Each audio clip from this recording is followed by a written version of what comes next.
Now, as everything says, there is an end to everything. So I hope that you had a great time. Before starting with the last words, I want to invite Margarita Rubro that are leading the social committee so they can explain to us the campaign of shoe donation was about and give us the statistics of what they recollected. Gracias, Luis. En realidad yo no coordino, quien coordina es el Comité de Acción Social y Margarita Romero, a quien le doy las gracias en su nombre a todo el comité por esta campaña. Como saben, ASIPI desde hace años, en cada país, ciudad que va, se selecciona una organización de caridad con la cual colaborar. Se colabora con las inscripciones a las actividades aeróbicas que se realizan, con donaciones anónimas que se hacen también en efectivo. Y desde hace un tiempo se inició una campaña que se llamó Una mochila, una oportunidad.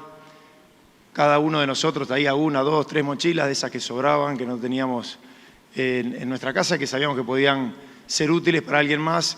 Este año se hizo una lavada de cara a esa campaña, se cambiaron mochilas por zapatillas. Ahora Marga nos va a contar de qué se trató esa campaña, porque no es pasado, sino que es presente y futuro. Ya hoy empezamos a promocionar la campaña para Panamá.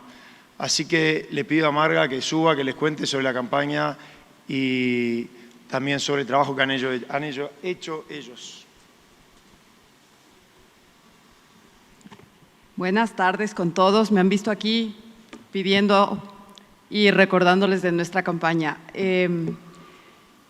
Dona tus zapatillas y deja tu huella. Es la campaña que vamos a tener en estos años con ASIPI y comenzamos ahora aquí en Antigua. Estoy muy contenta. Quiero agradecer primero que nada al comité ejecutivo, a Luis y a todo el comité que aceptó esta iniciativa y a todo el comité, todos los miembros del Comité de Acción Social, en especial a Sofía Covarrubias, Carolina Martínez, Eric Castillo, Marcela Cicato, Carolina Fernández, Ana Carolina González, Karen Incera. También quiero agradecer a Cristi Umaña y a Silvia Ruiz, que nos ayudaron con la difícil tarea de elegir a quién vamos a ayudar esta vez en Guatemala, que es el Hogar Valle de Los Ángeles. Ya les voy a presentar a la directora que está aquí. Quiero agradecer a todos los miembros que trajeron sus zapatillas. Hemos logrado una recolección de zapatos importantes. Quiero que esto se mentalice en toda la membresía estos años, que siempre hay que tratar de traer sus zapatillas que no están ya usadas. The shoes that you're using and that are not in fashion or your kids don't like them. We're going to continue doing this. So every time more and more, we're going to be helping people, kids, children, teenagers that need the shoes for every day and for their sports activities. So without any further notice or any further words, well, we're going to watch a video.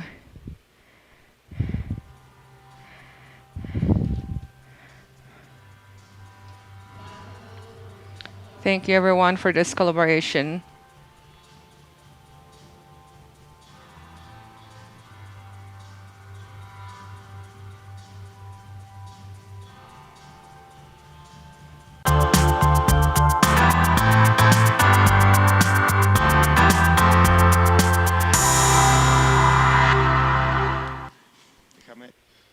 Just let me tell you something is this hot number.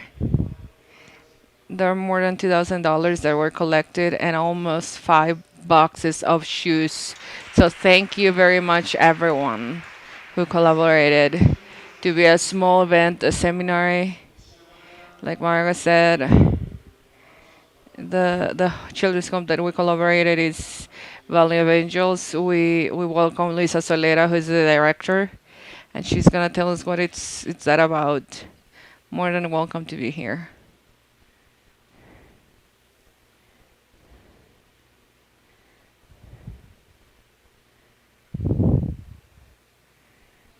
Good afternoon.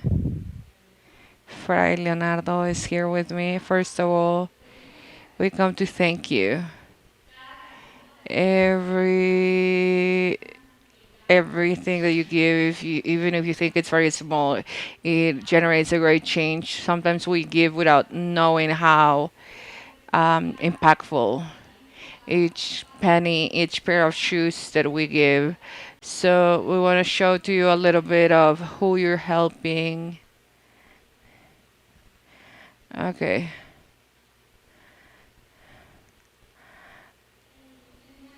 Our motto is to give children the best, not what we have left over, but the best. Valley of Angels was inaugurated in 1993, more than 30 years ago, and it's a foundation, a Franciscan foundation, with the help of New York, and starts in 1993 with 23 children, and right now we have almost 200 that we give home, food, health, psychological support. Since our kids come from very difficult situation, all of our children were in vulnerable situations, economical or different types of abuse. So we need to manage spiritually, educationally, and psychologically. Imagine we have almost 200 kids that we had to give everything they need as if they were our own children.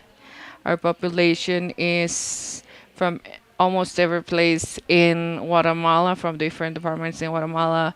We have boys from first to sixth grade, and girls from first grade till 12th grade. Reasoning why boys leave in sixth grade is because we can't have boys and girls together in high school. And then something that you're gonna see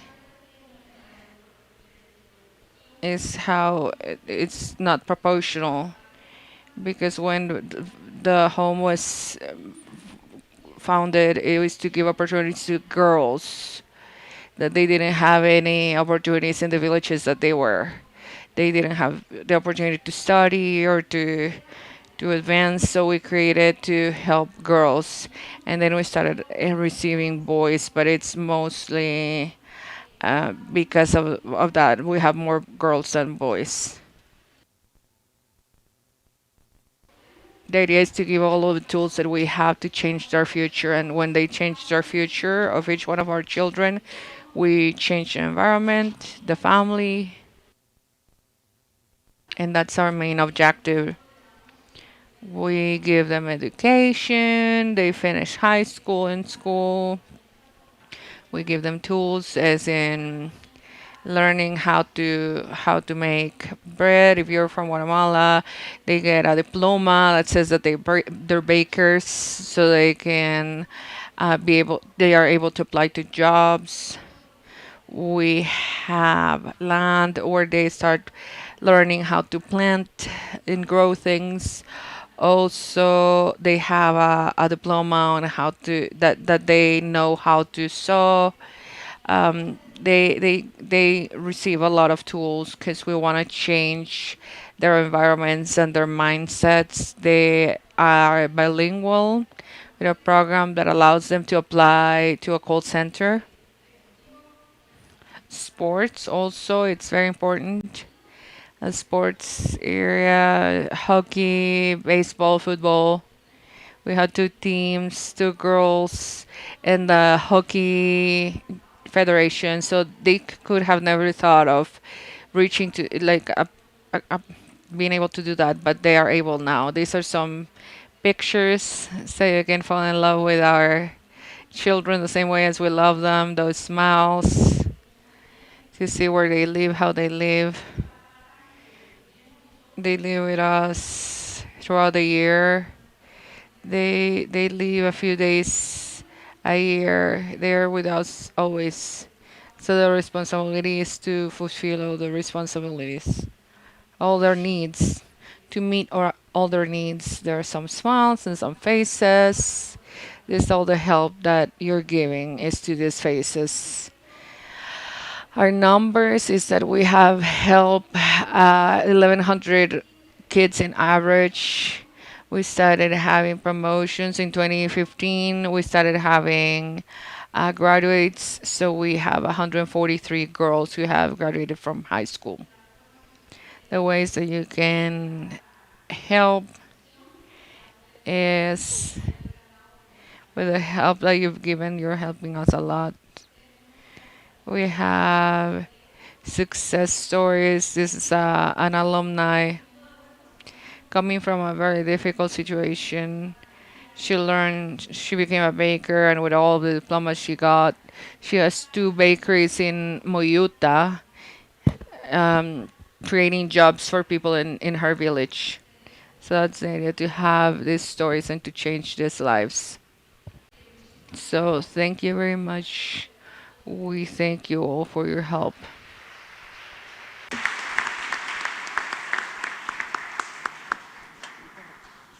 Vamos a entregarle aquí. Le vamos a hacer entrega de hacer entrega. We're gonna present one of the boxes. There are 5 of those boxes, but we're gonna give one just as a symbolic representation. Saca una foto ahí.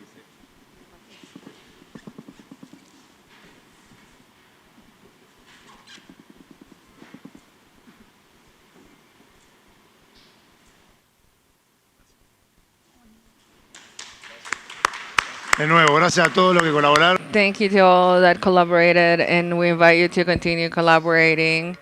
Let's see if in Panama we get more shoes, more boxes. We're gonna tell you which organization we're gonna collaborate with in Panama. Si alguno If any Guatemalan or any Guatemalans haven't donated, you can do it. You can contact Christina and you can do it. You can still do it, or in this coming days.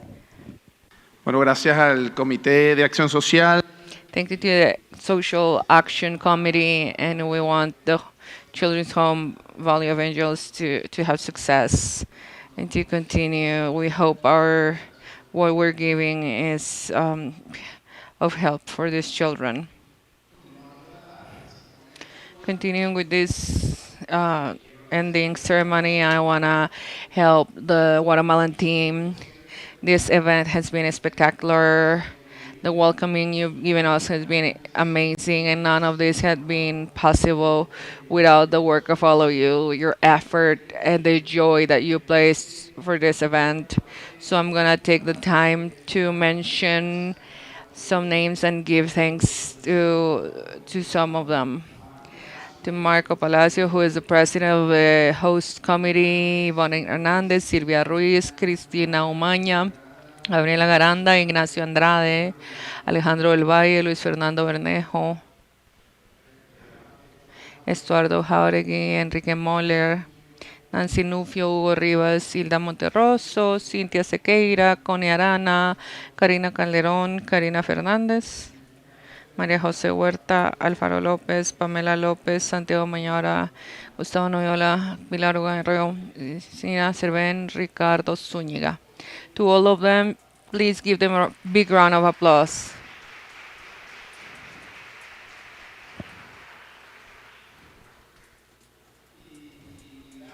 And thank you very much, because you made the seminar an amazing experience, unbelievable experience, unforgettable.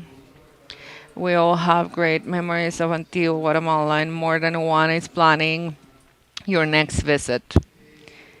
This was the first event that I was in charge of, and I'm so satisfied and so happy for what we've accomplished. And it's thanks to the work of all of the different committees, groups, delegates, and partners, ASIPI partners in general, that with a lot of love do something extra, so all of this works spectacularly. Of course, I want to thank our speakers and moderators. Thank you to share with us your knowledge and your experience in this interesting topic and to be part of this event. I hope that this experience in ASIPI was for you wonderful, and thank you again. Fuerte aplauso para ellos también. A big round of applause for them as well. To all of you who participated in this event, the room is still full, and I'm so happy that it's been like this throughout all the seminar, and that speaks highly of you and the quality of the speakers that we've had. Of course, I can't forget to thank all of the people behind that make things possible, the CP staff, Julie, Marcela, Claudia, Suar, the team of perspectives, Veronica, Pablo, Vittorio, Francesca, Christian, communications and publication, Clara and Agustina, photography and videos, Santiago, systems, Elisa, technician, Alicia and Giovanni. Please give them a round of applause because they are the magic that's behind all of the things that you see. There's nothing else but thank you, all of you, all the former presidents, the authorities that were here, and in general, all of you who participated. We're gonna watch a video of the sponsors that make things possible so this can happen and help us with their contributions to be able to pay for all the things that we do. Queremos agradecer a los patrocinadores y We want to thank all the sponsors and media sponsorships that help this. Institutional sponsorships, Aren Fox Shift, United States. Barlow IP, Peru. BCEB, Becerril Coca and Becerril, Mexico. Servieri Monsuárez, Uruguay. Daneman Simpson, Brazil. Goodrich Riquelme Associates, Mexico. Greenbaum, Pausinas and Teixeira, Brazil. Ideas, Costa Rica. Olarte Moure Associates, Colombia. Palacios Abogados, Guatemala. Golden Sponsorship, Arias. Viteri and Viteri. Academic Sponsorship, University of New Hampshire, Franklin Pierce. Exposition Enterprise, Kestel. Expository Association, ABPI. Media Sponsors, Lex Latin, Marcasur. The Global IP Matrix, Le Patent Lawyer, The Trademark Lawyer, Women's IP World. Thank to all of them as well. As you know, after this seminar, we will have our annual event in Panama, and I want to invite all of you to participate. We are going to start on the 1st of December to December 4. It's going to be an spectacular situation. We are going to celebrate our 60th anniversary. It's going to be filled with surprises, and from an academic side, it's going to be very substantial with great panelists. So I want to present you the invitation video from our Panama peers. If there's someone from Panama here, I'm going to show you the invitation video.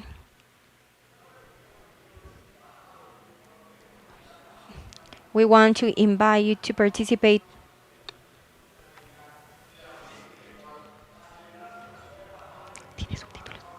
In Panama City. That's in a very special location in December 4th.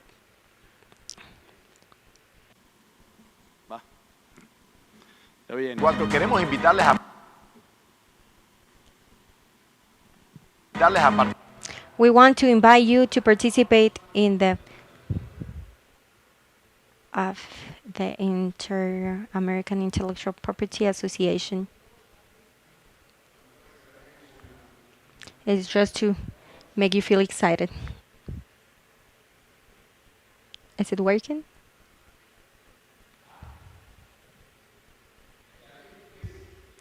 Luis, are you here? You're coming. Okay.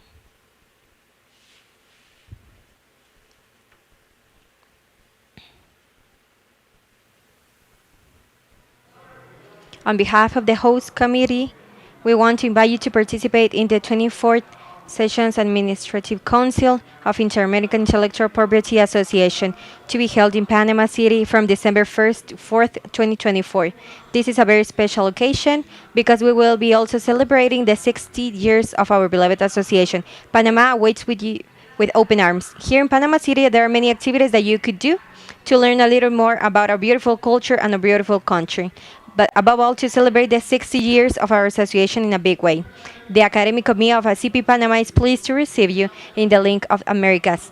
Panama will offer you an experience in academia terms that we will enjoy. We will be waiting for you. Welcome to Panama, Bridge of the World, Heart of the Universe. We will invite you to learn about our tradition and cultures. Panama awaits you.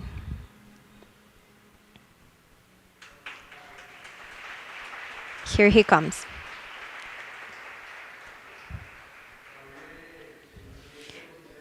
Here is the chairman of the Panama Committee, so that he may invite you in person. I'm sure that this will be a big event, so don't miss it.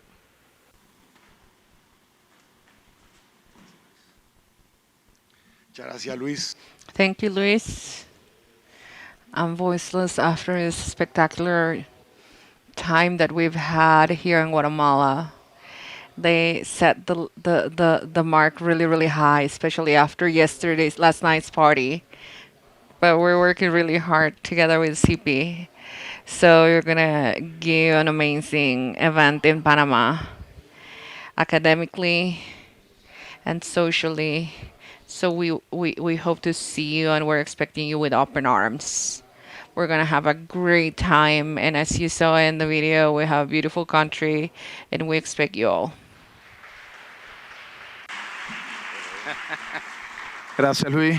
Vino corriendo, así que. Thank you, Luis. He is just running. We continue with this video and the words, Luis's words. We finished the seminar. Remember that at 6 we have a happy hour outside. We're gonna have some drinks and something to eat. And please don't leave, because we're gonna give it space to Franklin Prince University. That's gonna explain a little bit of programs that they have and the benefits that the CP partners have to go study to this university. As you know, we have an agreement of collaborations with them for the next 5 years. And through it, we're giving scholarships. They also contribute, as you see throughout the seminar, with teachers, with professors that made our panels a highly academic experience. So, Megan.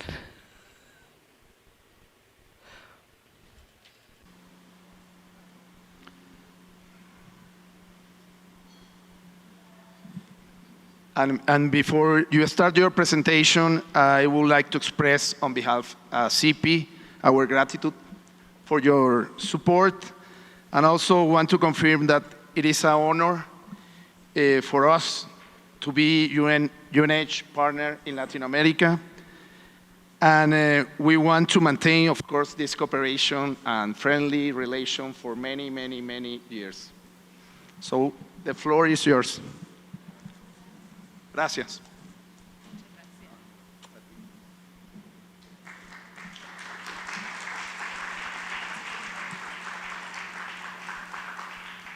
Thank you so much, Luis. I remember, was it 2018, I think? We started this conversation at INTA, and I was stopped by the ASIPI booth, and Luis and I were talking and just sort of fantasizing about the kinds of partnerships we could have. And last night, as we were all sort of interacting with one another and dancing and having such a great time, so many people would come up to me and say, you all are part of the ASIPI family now. And so that means so much to us, to Professor Anne McCracken, who's here and talked earlier about patents, and to Sarah, whom everyone knows, who is in charge of our admissions and international outreach. And on behalf of the entire school, we are so honored to be part of the ASIPI family and to partner with you to educate the next leaders of IP across Latin America. So Sarah and I are going to talk a little bit about the school and some of our programs. And I should go first, right? Yes. Okay. Do we sit down? Should we sit down? Yes. Yeah. And I'm mindful that we are standing between you and the last coffee break, so we'll move through it. Yeah, we'll move through it quickly, and also we won't be offended if you just walk out. So our law school is the only law school in the United States that was founded to focus on intellectual property and technology law. And that was in 1973, 50 years ago. And really, it was such a strange thing at the time, because not only were we focused on IP and technology in the United States, but recognized that it's the global approach that makes the difference, the global community that is truly sort of needs to unite to solve some of the biggest challenges that we face as a society today. So I'm going to talk a little bit about the school. Where do I point this? Or we'll just look at a really nice picture of the school. How do I go back? There we go. So New Hampshire, for those of you, we have so many alumni in the audience right now. So for those of you who have visited us and those of you who will visit us in the future, New Hampshire is ranked now the #2 state to live in the US. It is beautiful in every single season. There are the lakes and the mountains and the ocean right nearby, and while I sometimes complain about the cold, it is a phenomenal place to spend winters. There is skiing and skating on the pond outside the school. And if you crave the big city life, then just an hour south, Boston is right there as well. Franklin Pierce has been a top-ranked school in intellectual property for over 30 years now. Our global LLM, which many of you have participated in, LLM or MIP, is ranked in the top 10 globally. We have the most comprehensive courses in IP and tech of any law school in the United States. And more than half of our faculty have IP expertise. If we have writing faculty, often they'll be writing on the side about artificial intelligence, for example. So all of our faculty, whatever their discipline, they tend to have a focus on something related to all of the issues that we're really passionate about. And we're committed not just to the standard food groups of IP, but also to emerging areas of importance in IP. The issues we've spent the last 2 days talking about, we think about all the time, how to educate students to confront these kinds of issues, and how to upskill attorneys in your practice to kind of get the leg up for your clients on issues that you face today. And that includes sports and entertainment and biotech. Our law school in person and then also virtually is a constant hub of IP activity. We have something going on all the time, conferences, special events, and our amazing alumni network. And I know you are familiar or are part of that alumni network. And as part of that, we connect you to those people who are on the ground, and we consider it our role to be a part of the arc of your career, not just while you're in school, but for decades to come.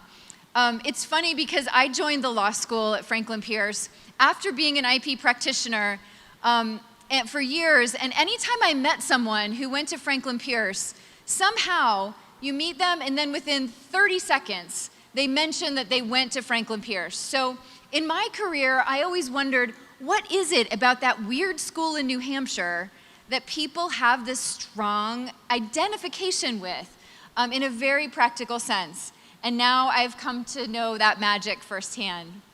Our alumni, like some of you, lead the IP world. We have leading practitioners in both in-house, in private practice, and also the heads of IP in various countries and areas, places like Nigeria and Japan, the Philippines, Taiwan, are graduates as well. And so anywhere you go, if you're looking for clients, looking for those connections, we can get you there. Our student organizations, it is not just that we have one IP student organization like a lot of schools. We have 7 student organizations for anything that you would want to do related to IP. And that includes students of all ages. The people that come to our school every year either span 5 decades or 6 decades, depending upon whether we have someone joining us in their 70s, which happens fairly frequently. So people at all stages of their career. And we are, like the ASIPI family, we are a community as well. And we really pride ourselves on the close-knit connections that our students and alumni make. Now, you're not supposed to read all of these classes, but what I just wanted to show you was an example of, like, these are all our IP and tech classes, and we have a few that aren't on the list. So there's always something happening responding to the emerging trends, the emerging needs of clients and practice. And we immerse you in some of those issues. So we don't just keep you in New Hampshire, we also take you around. We teach a class on IP strategies for the tech industry in Silicon Valley, where you're learning from the heads of IP at Google, Apple, Microsoft, Samsung, Lenovo, Uber, Dolby, Intel, etc. And as part of that, then you're building your professional network, which will help you even after you aren't enrolled with us anymore. We did a sports law class in Las Vegas at the UFC. We do IP policy in Washington, D.C., talking to legislators, administrators, government officials.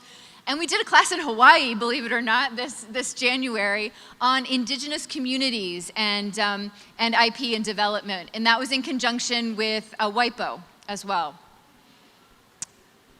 We get our students involved in U.S. practice. So if international attorneys are joining us and you're not barred in the U.S., that's okay. You can still participate as students in our clinics where you are either engaged in tech transfer or trademark practice, patent practice before the USPTO. Now, we have several different IP programs, and I'm going to go ahead and turn it over to Sarah now to talk about some of the details of each of the different programs that we offer for students. Okay. And you can sit or stand. I just am more comfortable standing. Okay, I'll sit. Okay. So I'm going to share a little bit about our programs and specifically the programs where we've partnered with ASIPI. So you'll see on the screen here that we have a hybrid JD in intellectual property, technology, and information law. We have LLM and master's degrees in IP. And then I can't see the bottom. Oh, and IPSI, our Intellectual Property Summer Institute. So I will talk a little bit about those programs and then the partnership that we have with the ASIPI and the scholarship. Thank you. Whoops. Can I go back one? Okay. And so Megan, I'll piggyback with you here on our hybrid JD. But in 2019, we launched the first specialized hybrid Juris Doctor program in the US. And it's specialized in intellectual property, technology, and information law. So the beauty of this program is that students do not need to relocate to earn their JD degree. They can complete it mostly online and come in person for what we call immersion periods 4 times a year. So those are held for about 4 days at a time in August, October, March, and June. Sometimes students are coming to our campus in Concord, New Hampshire, and then other times we're taking them off-site to other locations for what we call our Learn On locations. And this is so cool because this is the first, I didn't think we were going to get this approved by the ABA, because this is the first time that a US law school is able to get people licensed to practice law in the United States without even living in the United States. So you keep your job, you stay in your home, you are practicing here, and at the same time, the program enables you to enroll in a US law degree program that within 3.5 years, you have that degree while not ever having to leave your job or your home. And that is, it can be an asset to your firm, it can be an asset to the companies that you're working for as well. Thank you. Okay, so this is just some high-level information about the application process for that program. I will skip over that for now, but if you are interested, please come see me after. I have got more information at our little exhibit space. Okay, and then we have what we refer to as our IP legal graduate programs. So these programs require at least a bachelor's degree. Our LLM, the Master of Laws, requires a first professional degree in law, so most often that is the LLB. But then we have a master's in intellectual property for students who have a bachelor's degree in a different field, in a field other than the law. Both of these programs have an option to complete the program online or in person. So there are flexible options. And regardless of how you complete the program, you have full access to our complete suite of services for students. So we have an academic success program that ensures students are successful in the US legal classroom, and then comprehensive career services support. So you can see here just high-level information about the on-campus IP graduate curriculum. We have required courses in the American legal process and a legal research course. And then you get to choose electives. So we give you a list of courses. You need to choose at least 3 of those, and then you can take almost whatever you want. There's some restrictions, but you have a lot of flexibility to choose the courses that are the best fit for you. And for students who are interested in eligibility for a US bar exam, there is the opportunity to take the courses that are required. Most typically, our students are taking the New York bar exam. So there is enough flexibility in the schedule that you can take the IP courses and the courses required for eligibility for the New York bar exam. And then in the online program, very similar in nature to the courses that you're taking with us in person, but you do have the option to choose between a patent practice track or a copyright and trademark track. So again, some flexibility in the classes you choose as well. If you choose the patent track, you are still able to take classes in the copyright and trademark track. Do you want to add anything to that? No, I think Okay. I like want to add stuff at every turn, but it's just so exciting. I mean, okay, yes, I will. So you can also take classes in our IP Summer Institute as part of this program, and the IP Summer Institute, we're starting it next week for this summer, and it's a total of 8 days, but you can do 4 days. We have 2 sessions, 4 days each, and you're taking really practical classes at the same time. So this year we have IP taxation, we have pharmaceutical patents, we have digital brand protection, monetizing IP, artificial intelligence is a whole class, and it's taught by the former chief patent counsel for Microsoft, and he's bringing in some folks that are involved in the Microsoft OpenAI case to be part of the classroom. And he leads our IP program, Mickey Minhas. You all may know him. And then we're doing fashion law, which kind of brings together multiple areas of IP, taught by the head of IP for Calvin Klein and Tommy Hilfiger, which she's also a grad of ours as well. So you can do those kinds of classes as part of the master's program. You can also do the classes away. Like what we did on indigenous peoples in Hawaii, or what we do in Silicon Valley. And if you are interested in IPSI, we are accepting registrations through June 6th, so act now. Yes, and we're on a flight tomorrow morning if you want to just join us. We'll head right there. We'll be leaving the hotel at 3 a.m., so we have a car booked. Okay, and then just the one last thing I want to add about the graduate programs is that the in-person program begins in August and it ends in May. So it's about 9 months that you're with us in New Hampshire. The online program, you can complete it full-time in 1 calendar year, or part-time and up to 3 years for the LLM, or up to 5 years for the master's. So you really set the pace that works for you, and can adjust that pace as you go. The classes in the online program are offered year-round, and you can begin the program in either August or January. So we have 2 application cycles. We are still accepting applications for the online program beginning this August. So you have up until August 1st to apply if you wanted to get started with the class this fall.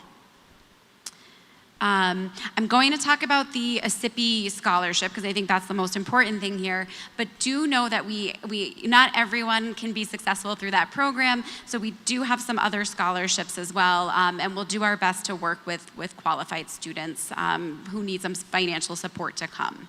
And one of those is an alumni scholarship. So if you can be referred by an alum, that's an automatic $5,000. So be nice to the alumni in the audience right now. Okay, so we talked about IPSI.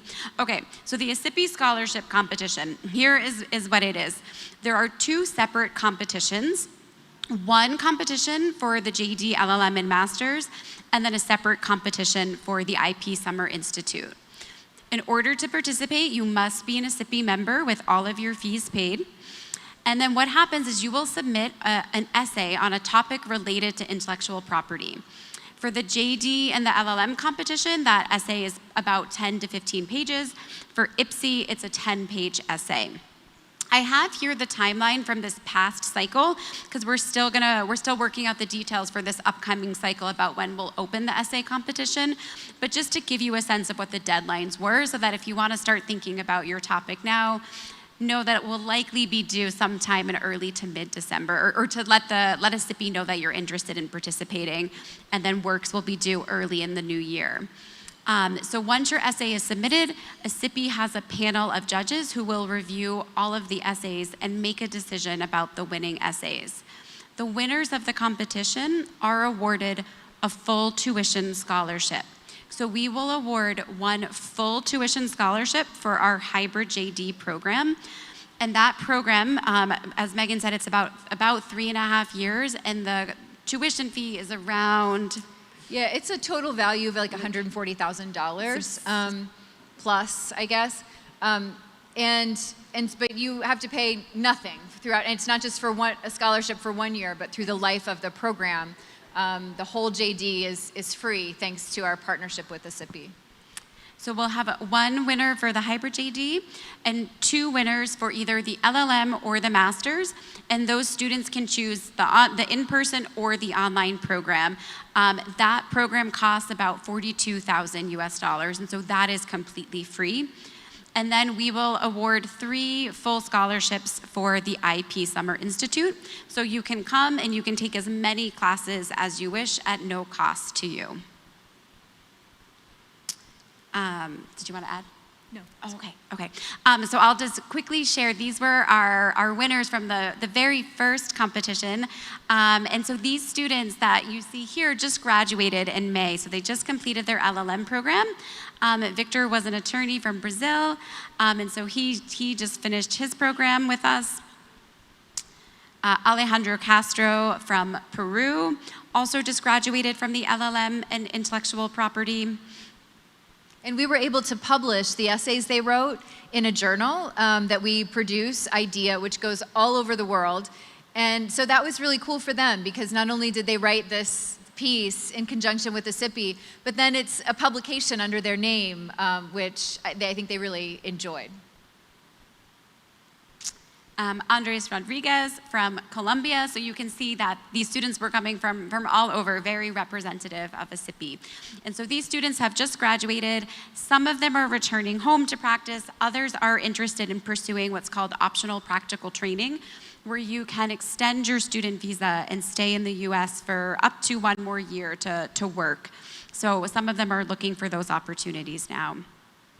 And then these were the 3 IPSI scholarship winners from last summer who went to IPSI in California. And then this year, we've just announced the winner. So we have 3 folks from ASIPI joining us in Concord at the end of this week for IPSI. And then we have 1 student who will be pursuing the hybrid JD, 1 student who is pursuing the in-person LLM and intellectual property, and then 1 student who will be pursuing the online LLM. And so you can see that they are coming from Argentina, from Colombia, from Venezuela. And then on this page, Mexico, Brazil, and Uruguay. This is my contact information, but I am still here, so please come by after the presentation, and I would be happy to chat, share more, happy to connect you with our students who have gone through the program as well. I think they're kind of the best ambassadors, and they can really tell you what it's really like in the classroom and living in Concord, so happy to make those introductions. And I just want to thank ASIPI and the ASIPI leadership for doing, sort of stepping out of a box and joining us and doing something really creative. IP is the foundation of so many issues that we confront as a society, and so many of the challenges that we face if we're talking about financial services or healthcare or climate change and sustainability, artificial intelligence, data, and privacy. We've been talking over the last couple days about, who are we as a people and what do we want humanity to look like and how does that intersect with the legal frameworks? And those solutions are global solutions. They're not protectionist territorial solutions, country by country or region by region. And so with the vision of ASIPI and the leadership you all have had in place over the last few years, I'm so grateful that you've taken this risk to have a partnership with us, because we want to make an investment in the region across Latin America to launch the careers and to enhance existing careers of IP attorneys in the decades to come, because we truly need you. All of us need you as a global community, and we're honored, and we thank Luis and Matthias and Ricky and Giselle and Julie and Marco and Martine and Matthias. Did I ever say Matthias? Yes. Who else did I miss? Oh my Who did I goodness. miss, you guys? All right. We are so grateful. Thanks to all of you. And if anyone has any questions, we're happy to answer them.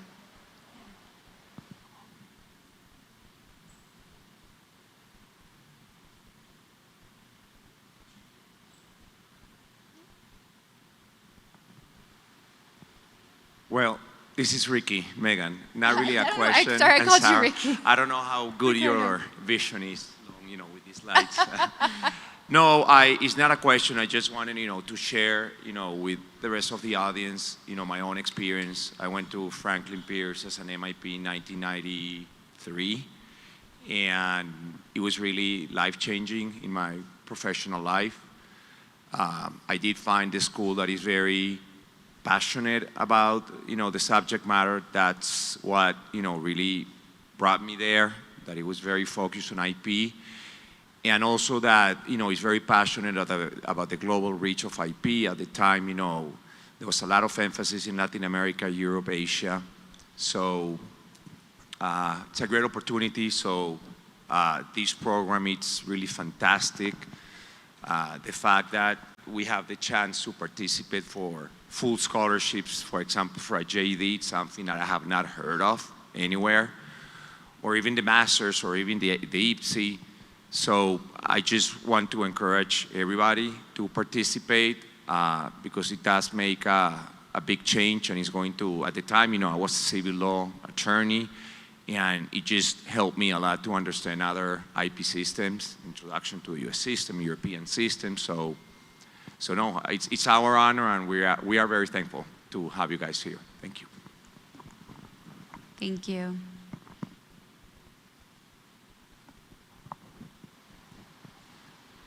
Any other questions? Well, we'll be around the rest of the day and at the reception this evening. So if you have any, please feel free to take us aside, and we're happy to talk. Thanks so much to all of you.